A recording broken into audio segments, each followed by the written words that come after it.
Howdy, folks. Welcome to Redneck Gone Green. I'm your host, David Cobb. I am the redneck, and you bet I've gone green, and I'm trying to convince you to do it too. And a reminder on this program, when we see go green, we mean that in a multiple number of ways. The most important way is deep ecology. When we say green, we go beyond environmentalism to an understanding of the interconnectedness of all of life, the recognition that we are all connected in life itself, part of a dance, and that whatever we as humans do to that web, we're ultimately doing that to ourselves. And whether you come at that idea from a hard scientific perspective or you come at it from a deeply spiritual eco-feminist perspective, or like me, you say those are both rational ways to understand the world, it is an objective truth. We are interconnected, and the green in Redneck Gone Green is an acknowledgement and recognition of that. The second way we mean go green on this program, anyway, is Green Party. I am a proud, unapologetic member of the Green Party. That's because I know in my heart and in my head that the Democratic Party is a party of empire. It's a party of capital. It is never going to be a party that is able to bring us to the world that we want. So at Redneck Gone Green, we bring to you voices week after week that are actually doing it on the ground, people who are making the change that we want to see in the world.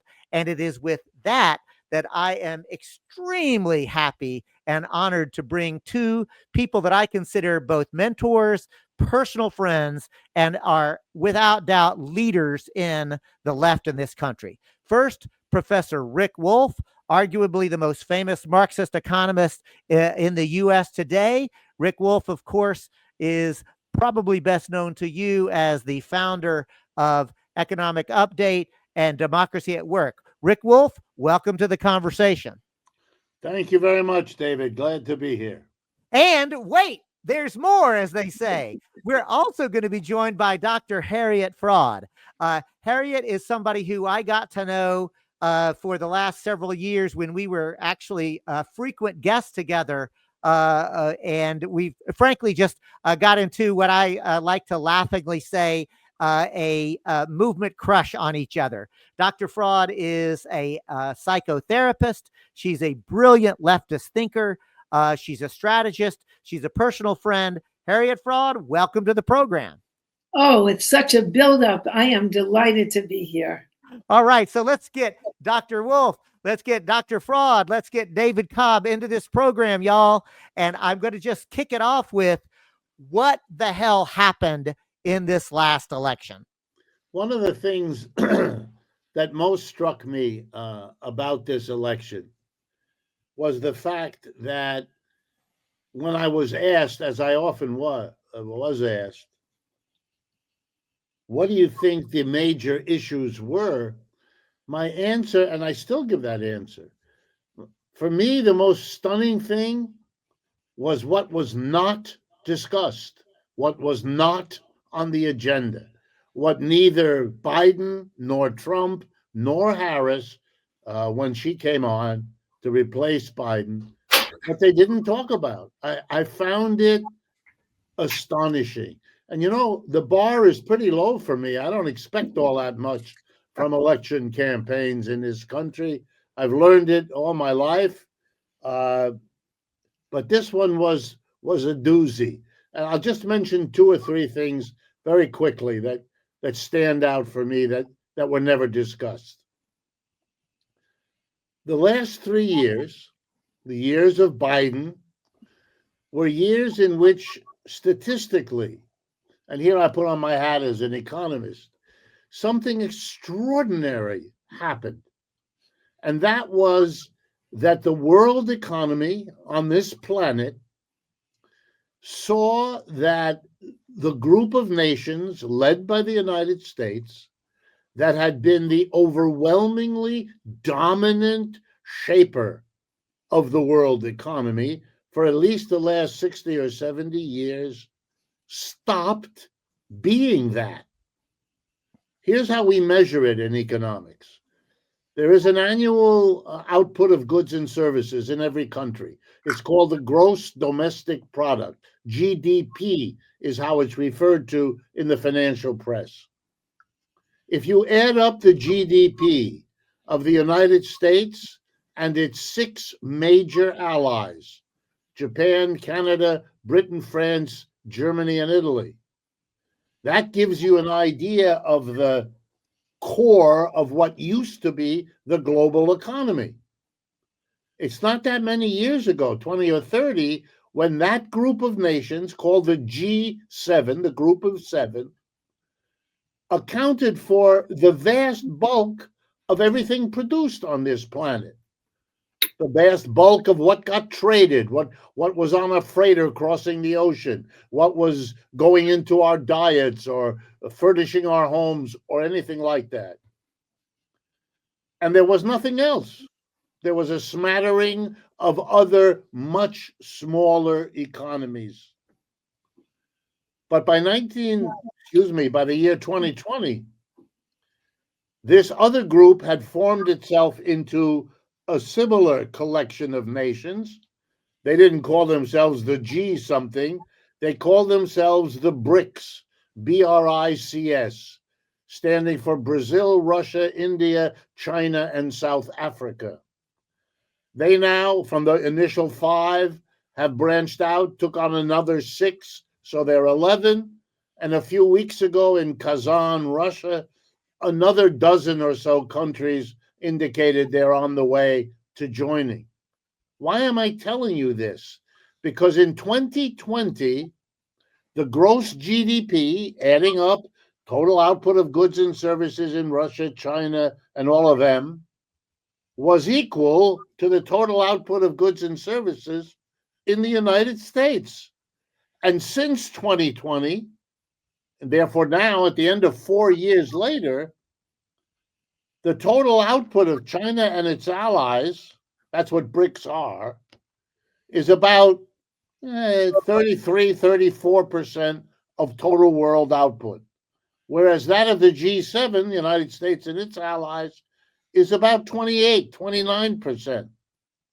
In other words, we're not the top dog economically anymore. And the gap between us and who is the top dog is getting wider and wider. And in case you think this is temporary, it isn't. The gap between them has been growing for 30 uninterrupted years. I can finish this point off by telling you what the International Monetary Fund, the IMF, says will be economic growth this year in the United States for 2024. The United States will be 2.8%. Ready? Okay. China will be 4.8%, nearly double. And India will be 7%, nearly triple. The gap is getting wider. It changes everything. Every country, every company in the world is rethinking its strategy. Where will you locate your factories or not? Where will you buy? Where will you sell? How will you manage the transition? Countries that used to have a project they needed funding for would go to New York or Washington or London or Paris. Now they may go there, but they're also going to visit New Delhi and Beijing and all those other places, and they're going to get a better deal from them than they can get here because they're the richer group. They can make and offer the bigger deal. Everything is changing. The most efficient, cheapest electric vehicle, car or truck, produced on this planet now is produced by something I would guess many of you have never heard of, the BYD Corporation. B is in boy, Y is in yellow, D is in dog. Why did you never hear of it? Because it's Chinese. The 15-year competition of all automobile companies, who can produce the best new, cheap, efficient electric vehicle, that's over. We have a winner. It's not European. It's not American, it's Chinese. And because the Americans can't compete, they hit it with a tariff, 100%. That which Mr. Trump is going to give us more of. So we don't see any BYD cars. But for those of you who can get to Europe, go there. You'll see loads of them. They're all over the road. Whoa. These are harbingers of enormous changes coming to this country, as it has to come to terms with not being number one. Our politicians, not a word. They didn't talk about it. They didn't recognize it. They kept repeating, competing with one another. We're the greatest. We're not. We're not. And it ain't coming back either. That ought to have been front and center. Not a word. Second, and I'll stop with two. The second one is the inflation. Part of the reason Mr. Trump won the election is that prices have been going up for several years, and it's hurting people in the supermarket, at the department store, the gas station. We all experience it. Well, what kind of an economy we live in? We have a crash, we have a recession, then we have an inflation. You know what that's called in plain English? Instability. We have an unstable economy.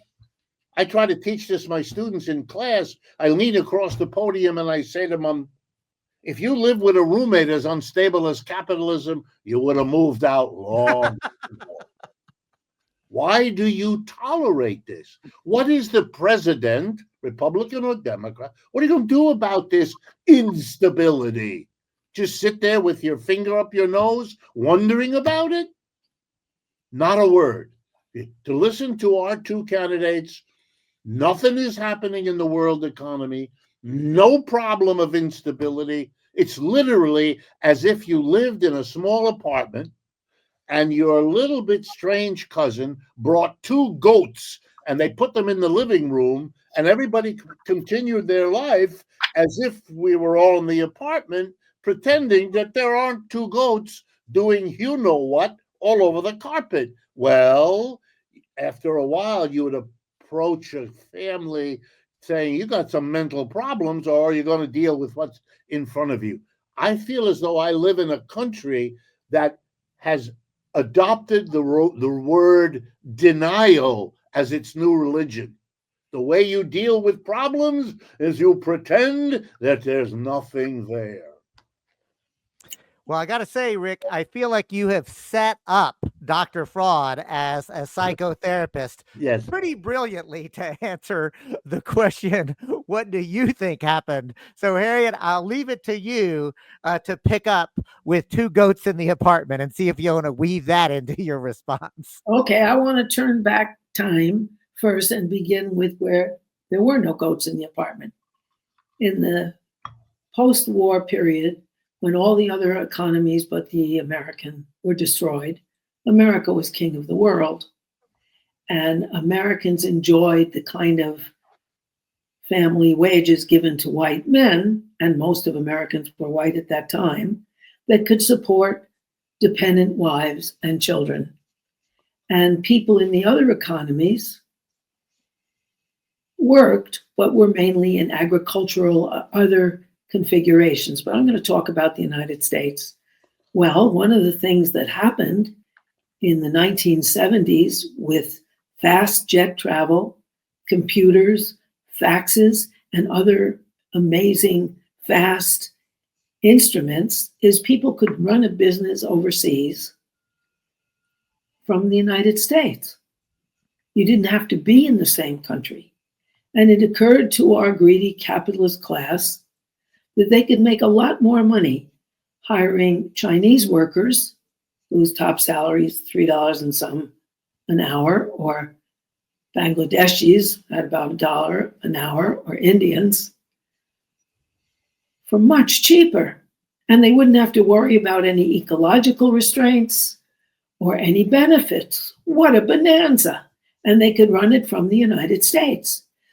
And because we had a non-militant, cooperative with State Department labor movement, we didn't have laws about outsourcing, and millions of well-paid, overwhelmingly male jobs in industry were shipped to China, India, and elsewhere.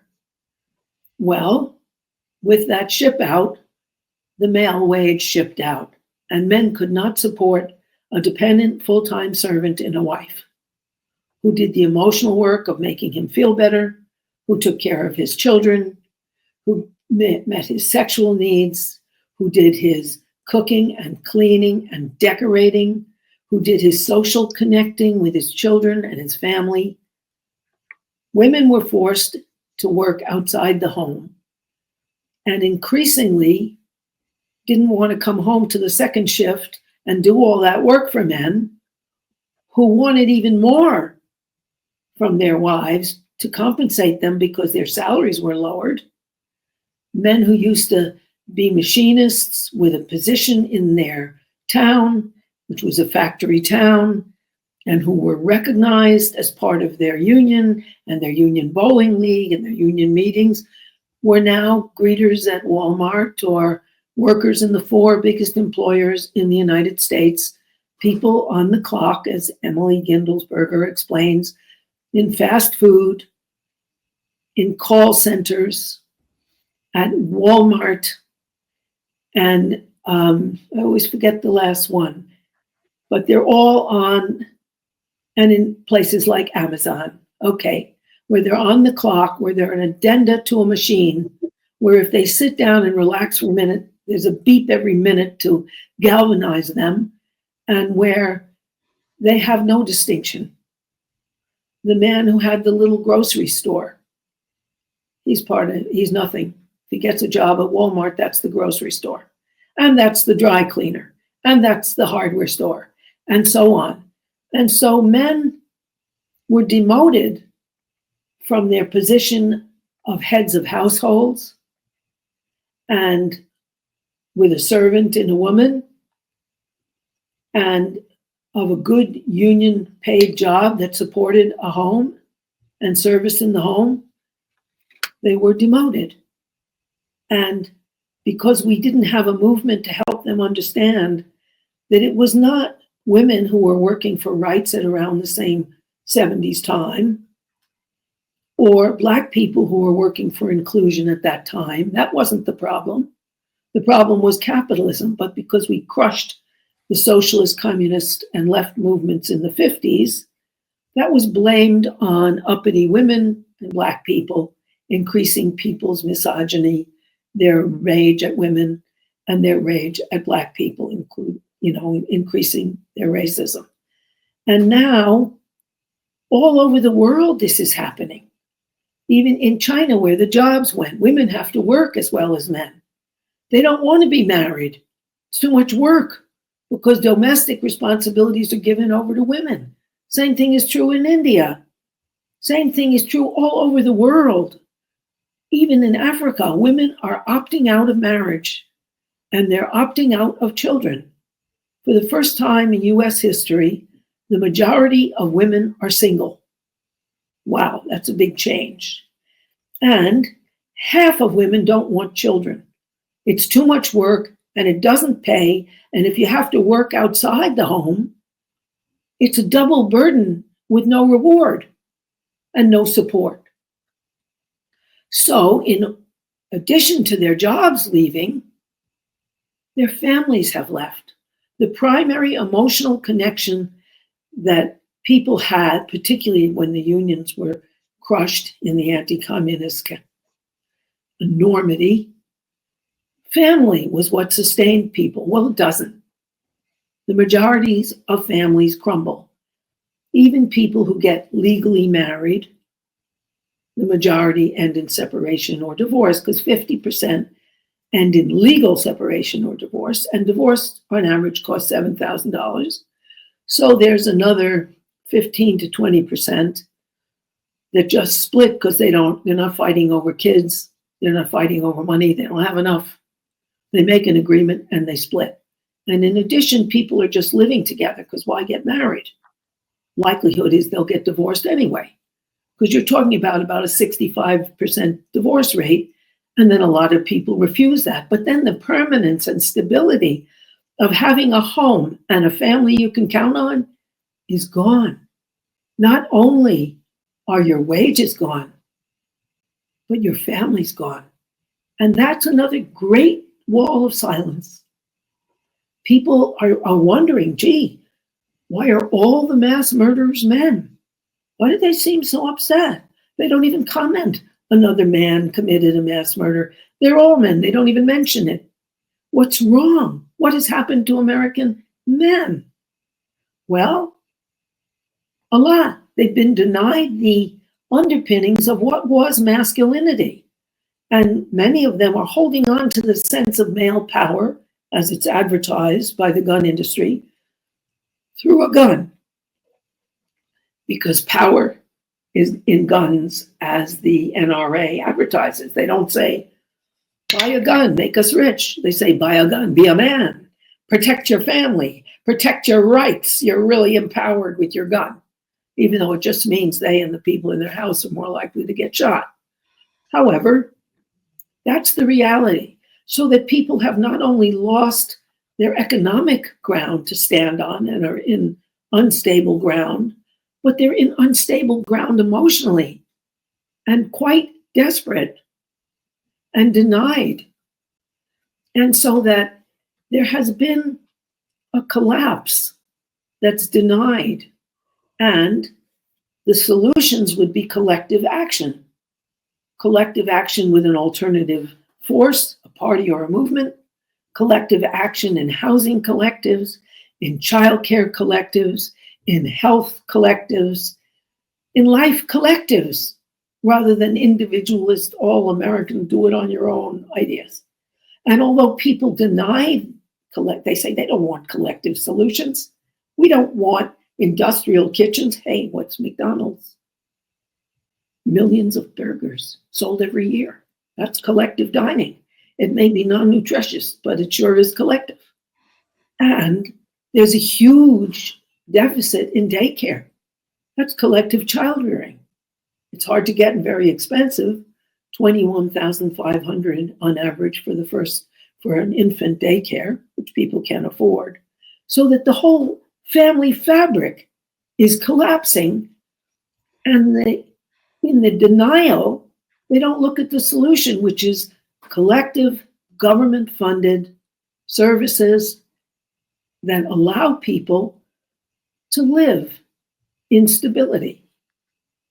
I don't mean unstable, I mean within a stable environment, rather than the emotional upheaval and instability, which is accompanied by the financial instability and upheaval, both denied. So neither of you disappointed, as it is such a rich tapestry that you've both laid out. So what I'm going to do is take a step back myself and share how I see both the big picture of this historic moment, what Antonio Gramsci would call a conjuncture, and then share why I think Donald Trump won this election. So here's the big picture as I see it. We are in a series of crises. Really, it's a polycentric crisis. We have an ecological crisis, an economic crisis, and a political crisis. The ecological crisis is simply this. We are destroying and commodifying Mother Earth faster than she can replenish herself. And part of that commodification is driving a genuine climate crisis that is existential. And a lot of people know that intellectually, almost everybody can feel it. That alone is an existential crisis. But there is a corollary crisis at play, and that is an economic crisis. Because we are, and I will assert with confidence, that we have gone from the inherent contradictions of late stage capitalism to enter into end stage capitalism. And by that, I mean capitalism, even for the capitalist to work, depends upon the ability for the capitalist, the owner of the means of production, to be able to put workers to work and extract the surplus value of their labor. And Dr. Wolff, I'm looking to you to make sure that you're going to, grade my papers, make sure I'm basically getting this right.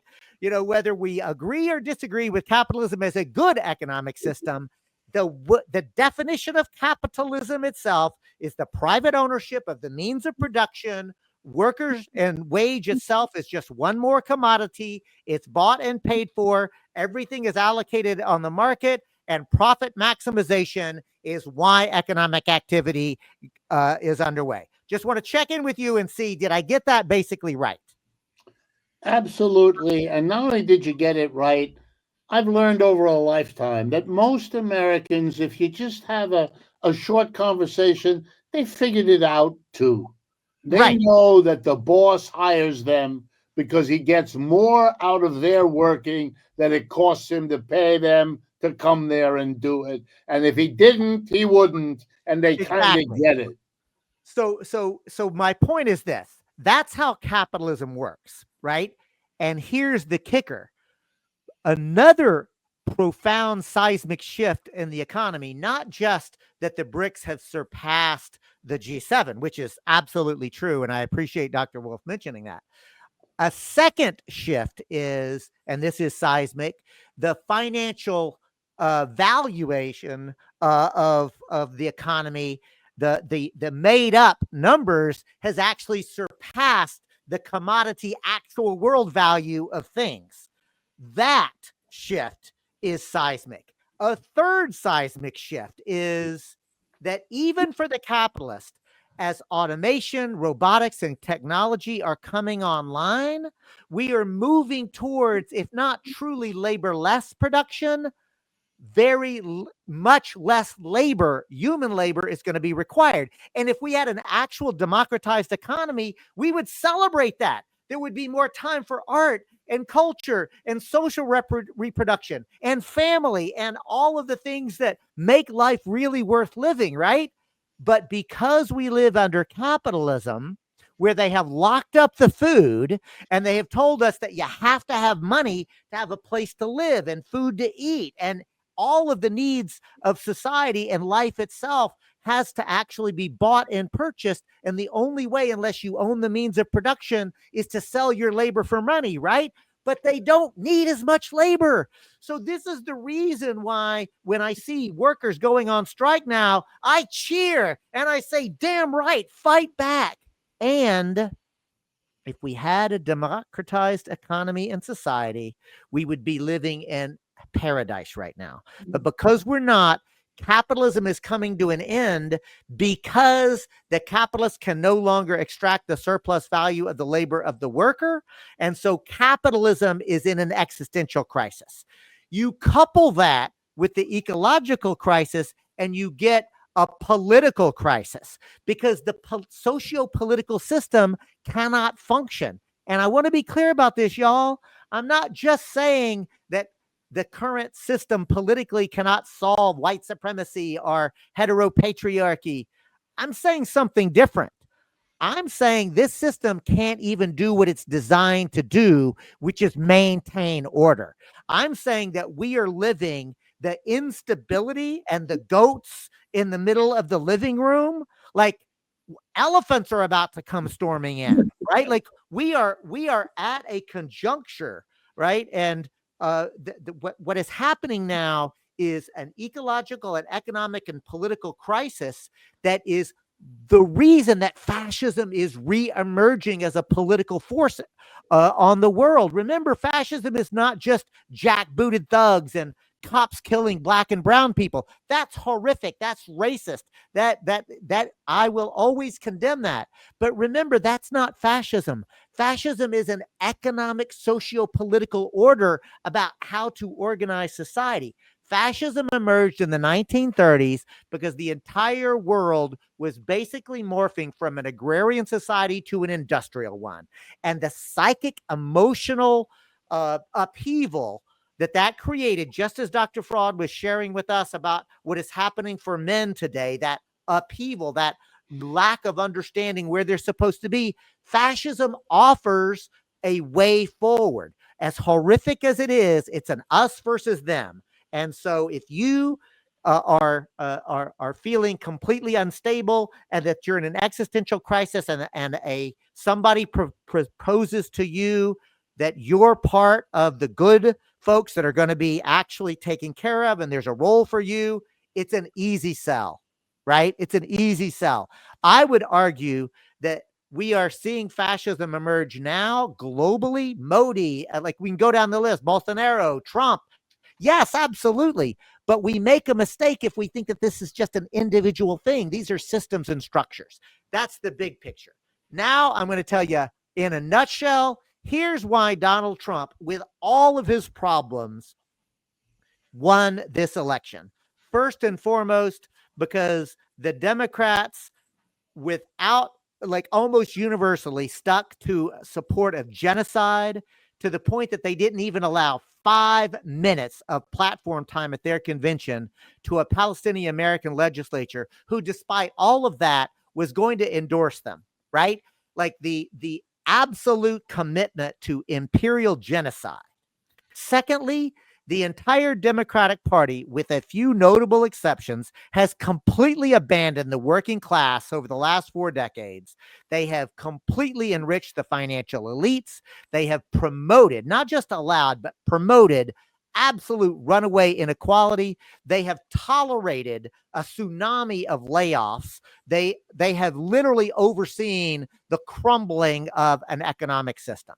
Third, the Democrats conducted a nomination process that absolutely suppressed debate, drove away supporters, and lastly, which is really, really important to note, that the popular vote outcome with all of that did not show an increase in votes for Trump so much as a sharp decline of votes for Harris combined to the 2020 totals that Biden got.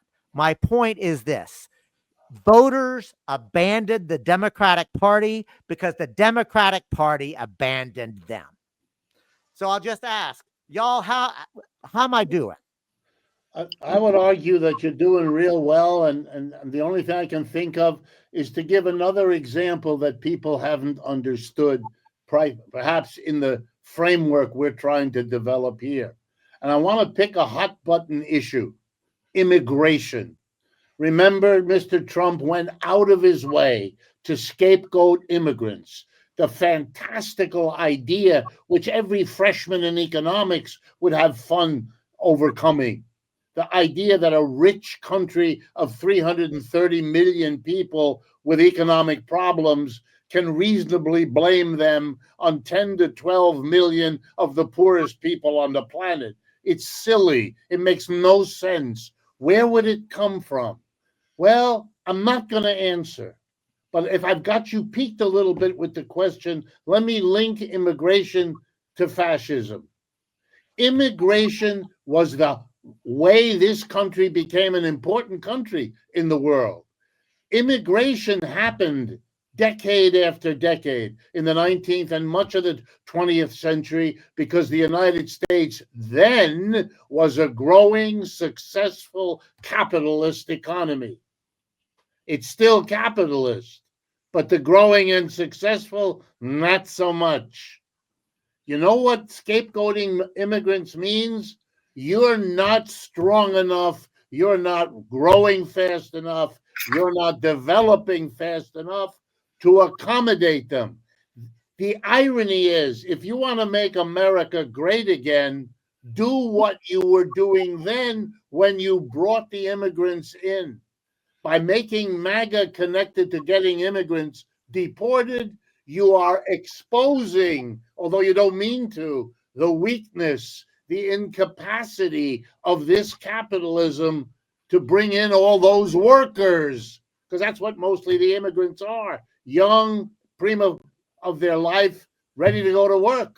The countries they come from took the time and money to educate them, to raise them to adulthood. They just want to come here and work. It's ideal, but you can't do it. That's a failure of your system. It's capitalism disintegrating and turning on the immigrant as if they're the problem. If you weren't in trouble, they would be your solution. So, Dr. Fraad, I am reminded of some of our great conversations on the David Feldman show when you and I really began a relationship on that program. And when you were talking earlier about men and how they're seeing the world, it reminded me of a seminal essay that I remember reading in college for the first time. It's called The title is Understanding Patriarchy by Bell Hooks. And your comments really inspired me to go and look at it. And I just want to read this out loud. This is now decades old, but listen to these words. This is Bell Hooks. Patriarchy is the single most life-threatening social disease assaulting the male body and spirit in our nation. Yet most men do not use the word patriarchy in everyday life. Most men never think about patriarchy, what it means, how it's created and sustained. Many men in our nation would not be able to spell the word or pronounce it correctly. The word patriarchy is just as not part of their everyday thought or speech. Men who have heard the word and know it usually associate it with women's liberation or feminism and therefore dismiss it as irrelevant to their own experiences. I, this is Bell Hooks speaking, have been standing at podiums talking about patriarchy for more than 30 years. It's a word I use daily, and men who hear me use it often ask what I mean by it. I'm going to go back to, that was just one small paragraph. I'm going to go back to the first sentence and ask you to reflect on it, Dr. Fraad. Patriarchy is the single most life-threatening social disease assaulting the male body and spirit in our nation. Well, what it is patriarchy is the idea that males, by being male, are superior to females and ought to lead, and females as inferiors ought to follow. And that's very much part of the election message. Men who feel disempowered because they no longer can support wives and dependent wives and children, and because they no longer own their own little store or anything because they're all bought up by mega corporations, and because their unionized, well-paid jobs were exported to countries that pay much less and don't give benefits, they feel disempowered. And what Trump offered was the bogus power of dominating women. Just like it's the bogus power that you can get through a gun, it's the power of being superior to women. And they said to men, you are the kings. None of this, one of the posts that got 90 million hits was a guy saying, you say you're going to go on a sexual strike as if you had a choice, women, as if you could choose. In other words, Trump is a rapist, we can go with that too, that you are going to be subject to us. And they forget that the economic conditions of existence of male dominance in a household was that men could support dependent wives and children, but they're not going to raise wages. They're going to lower them. Women will all have to work, and they'll all refuse the second job and the third job in childcare. And you, who are trying to hold on to superiority, will be lost rather than saying, hey, we need each other. This is oppressive. We're people together. And that's terribly injurious to us as people to think that we are somehow different from women who are so much like us. We're people and we need each other. That's the only way they'll be rescued. And they won't be rescued if they don't get there. And to me, this thank you so much, Dr. Fraad. You did not disappoint. Because to me, the notion of like the partnership model, right? Let's just be really clear. Capitalism is fundamentally an economic system based on oppression, extraction, power over, and domination. And we have been trained and told in this society that that's human nature, that's the way it is and always has been. But in fact, it's not true. I'm reminded of The Chalice and the Blade by Riane Eisler, which actually shows, I think, makes like a very compelling argument that societies historically have been egalitarian partnership models. That was symbolized by the chalice, and that the shift to a dominator model represented by the blade, where power is concentrated in the hands of an elite, and yes, a male one, led to widespread social hierarchies and violence. And the thing that I really want to underscore is the partnership model does not say, oh no, the opposite of patriarchy is not female domination. Actually, our lived experience for 90% of the time that humans were on Earth, we were in a partnership model where there was a sacred masculine and a sacred feminine that were in genuine partnership. And in economic terms, y'all, that's called socialism. I think it's like, to me, one of the things that has always attracted me to both of you as public intellectuals is the ability to break it down without dumbing down and actually talk about the fact that what we need is a socialist society, one where from each according to their abilities, to each according to their needs. This is not rocket science. In fact, it's what, and I can tell you this, y'all, I can go into any pool hall and bowling alley, and as long as I don't use buzzwords that identify me as a communist, I can get people agreeing with me, Dr. Wolff, as you were talking about earlier. Working class people don't have any problem identifying that the boss man's got his boot on our collective necks, right? Like, Right. it's class resentment is easy. Look, let's be honest about something. Literally a few days ago, somebody shot and killed a CEO of United Healthcare, a man who's made a reputation by being horribly more aggressive about denying and delaying the insurance company meeting the claims of the people it insured. A man who had learned the rule of business schools where I have taught that the way you are successful is you bring the massive amount of money in that you can, and you spend the least amount you can get away with.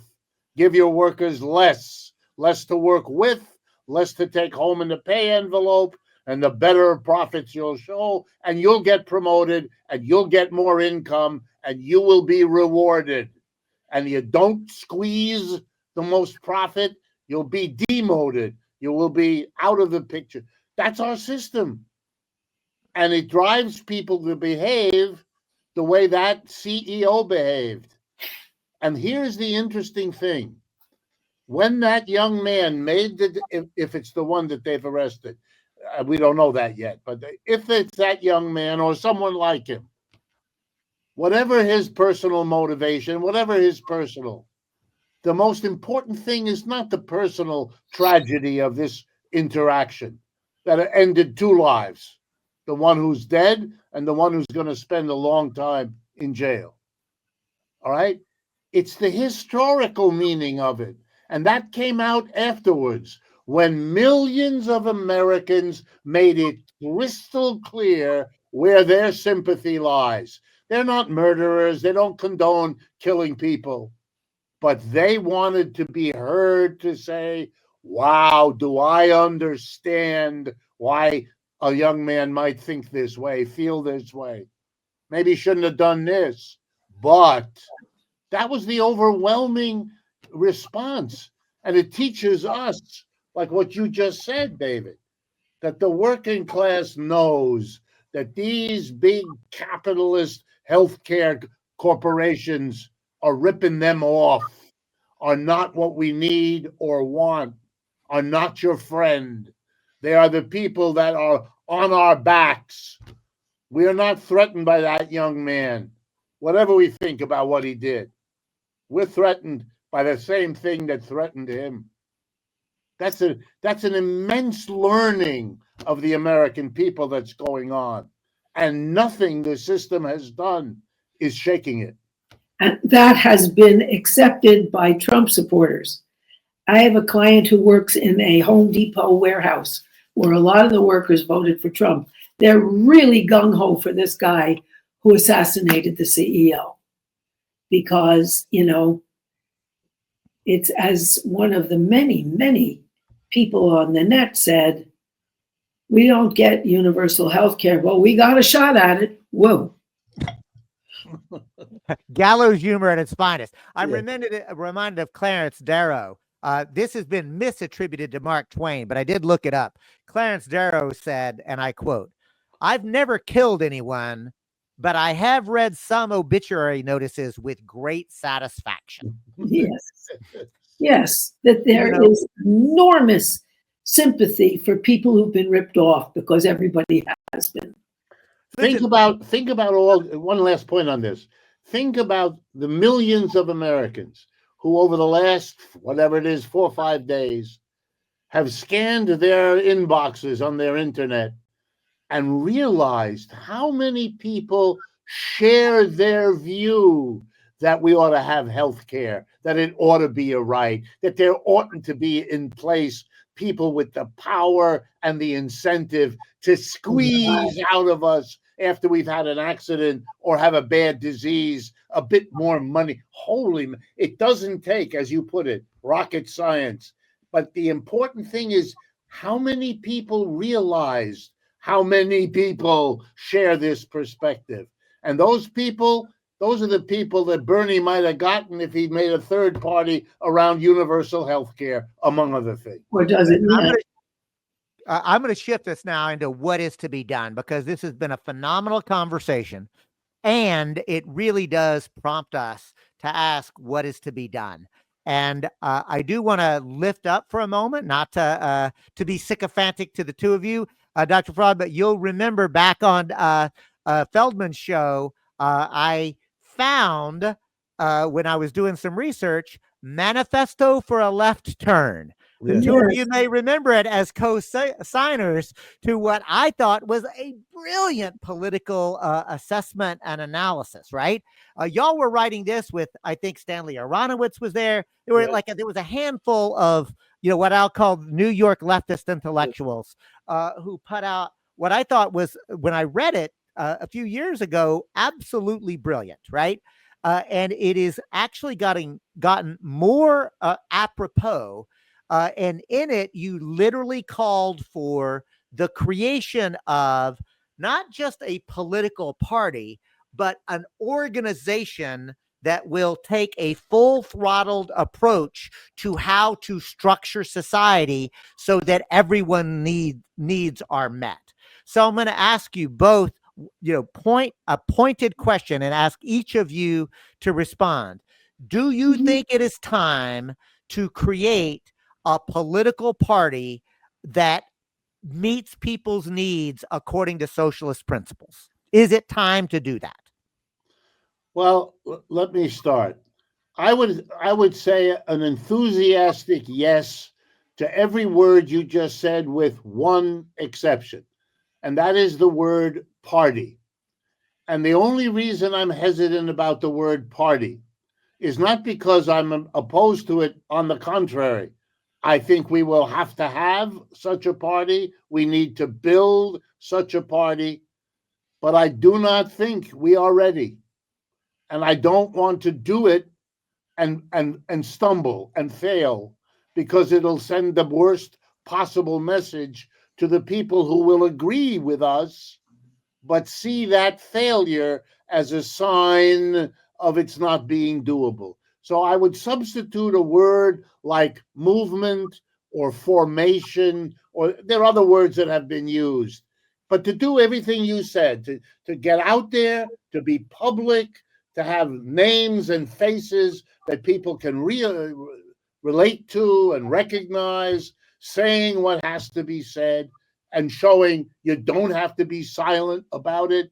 You don't have to kill someone to come forward and make a case for something that people can line up behind. Here, part of me would like to sit down with that young man, if it's the one that they've arrested, and say to him, It's our fault, the rest of us, that we hadn't created for you the vehicle, the organization you could have joined to participate in the healthcare part of that organization, to get out there and tell the story of your back pain and what you went through, or who you saw suffer from delay and deny, and build the movement that can get that done. That's our fault. That's not his fault. That's our fault. We haven't done that yet. So I wanted to do it. I wanted to do it when I signed that document years ago. It's called the 15th Street Manifesto because we lived on 15th Street. It was done in our house. So we wanted it. I still want it.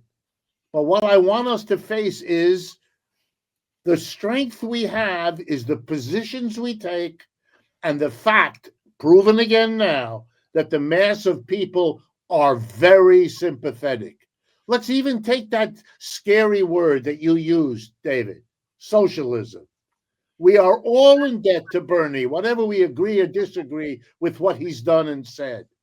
He had the courage when everyone told him, you can't run for president. You're a socialist. That won't work. Nobody will vote for you. Well, he did it anyway, and millions of people weren't bothered at all by that label.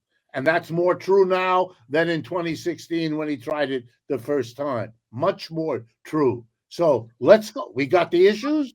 We have a lot of sympathy, and even the scary words are not the obstacle they once were. Now is the time. I also think that people are ready to understand that we need each other. I was never taught, I'm an American, that you look outside, I'm looking outside at the buildings that are apartments around me. They're all built by somebody. The bricks were laid, the plans were made, the grass was planted. We make this world that we live in. We are the essential workers. We are the majority. We can be in charge. And we need a kind society based on the fact that we are connected and collective. Our society has so atomized people away from the collective. You sit at your own computer, you watch your own TV, you do your own Game Boy on your own phone, and we don't realize how much the we is everything, and the collective can win because we keep this place going. And when we stop, America stops. That's why Sean Fain of the UAW wants a general strike in 2028, because once we stop, the whole thing grinds to a halt. Nobody's working in Elon Musk's factory with no Teslas. So I love both of your responses. I'll start with a big picture overview, and that is, if you look at people 30 and younger, more Americans have a positive view of socialism than have a positive view of capitalism. This is the first time in my lifetime that I've ever seen that. 44% of people under 30 support or have a positive idea of socialism, to 40% for capitalism amongst 30 and younger. So like something is clearly happening. I also want to acknowledge, Rick, your observation, which I think is astute and with which I agree. And that is, let's not get caught up in party formations and electoralisms or electoralism itself. But let's actually look at what would it be like if the formations and organizations that we created were not just nonprofit organizations, but were instead actual mutual aid societies. What if we created community land trust networks and created community supported agriculture, and we created worker owned cooperatives, and we had a lived experience where we self-organized cooperatives to show, not tell, what it's like to be able to produce goods and services and meet material needs and take out the extractive profit maximization principle, right? Now, I've done a lot of work in helping co-ops and community land trust. You still have to have things pencil out, right? You still have to buy the materials. You still have to meet a payroll.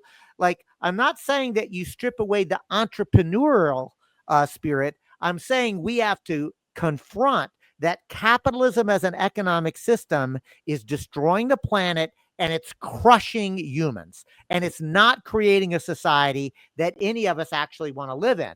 So I take your words of concern to heart, Rick, and say, I agree with you.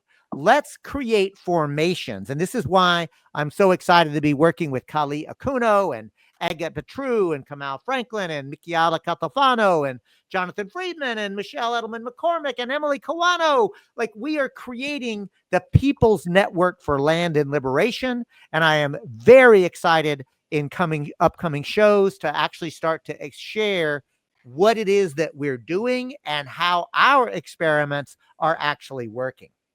Well, the second thing, sorry, that I do want to say, I think that we do need an electoral arm of this movement, but we cannot lead with electoralism. We have to lead with meeting people's objective material needs to actually show, not tell, where people live, work, play, and pray, to show that their lives are better with these values put into practice.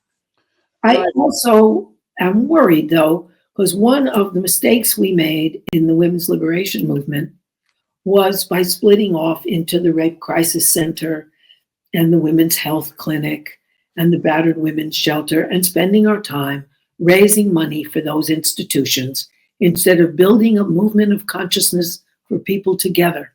Because I think it's fine to have arms of us doing these projects. That's a great idea.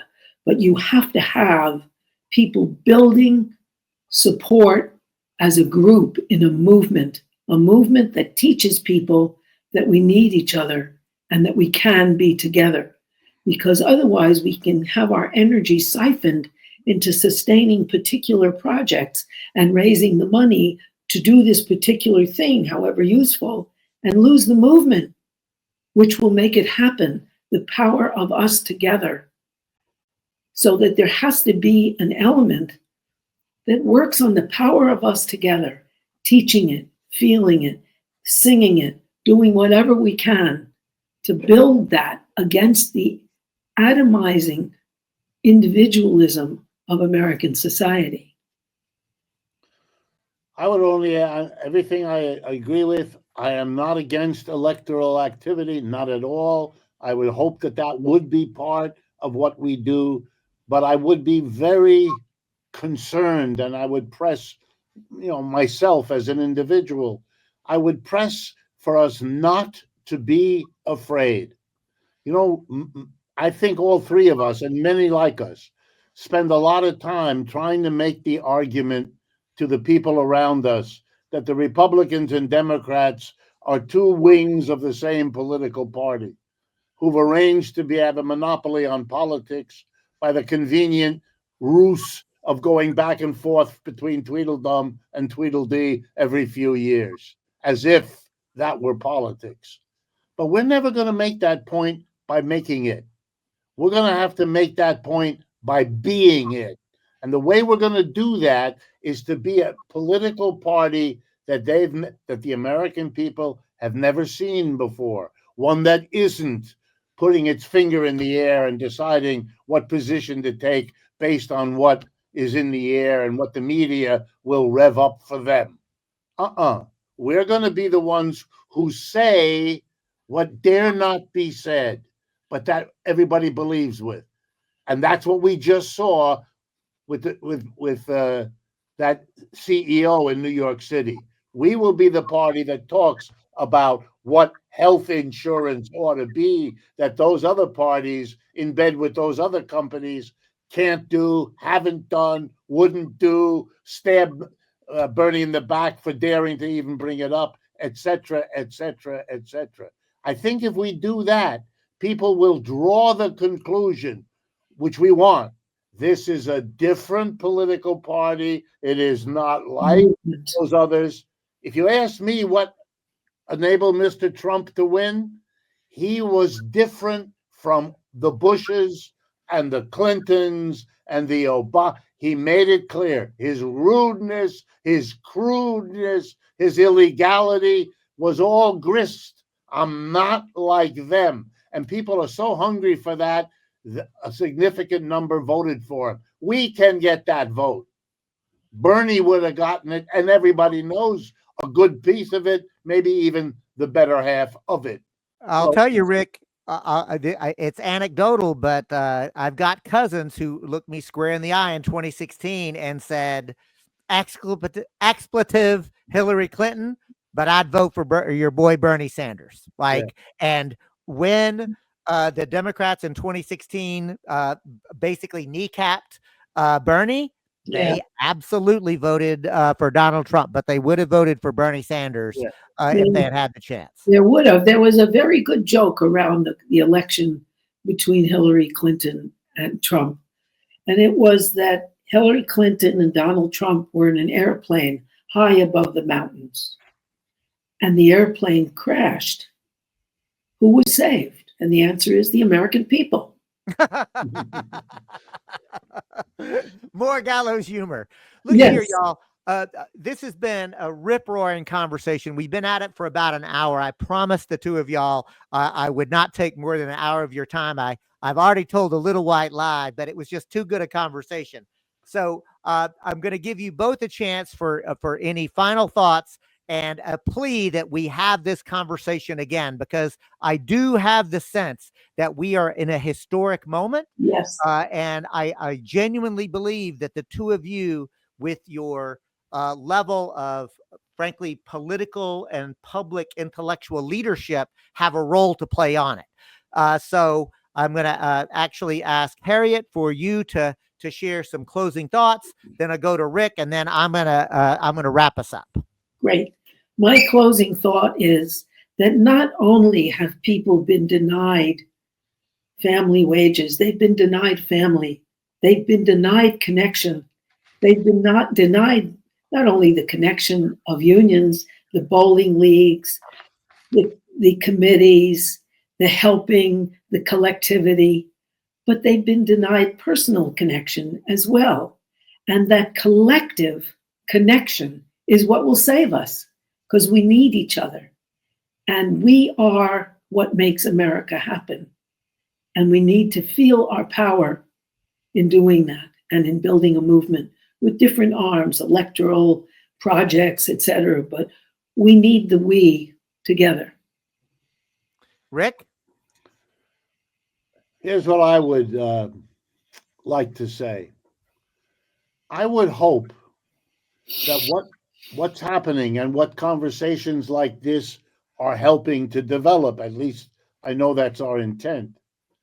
I would hope that they come to a kind of epiphany, that they understand that one of the products of modern day capitalism, about which we hear every day, is that it has created the Elon Musks of this world, crude people who are busy with obscene amounts of wealth, enjoying playing with them.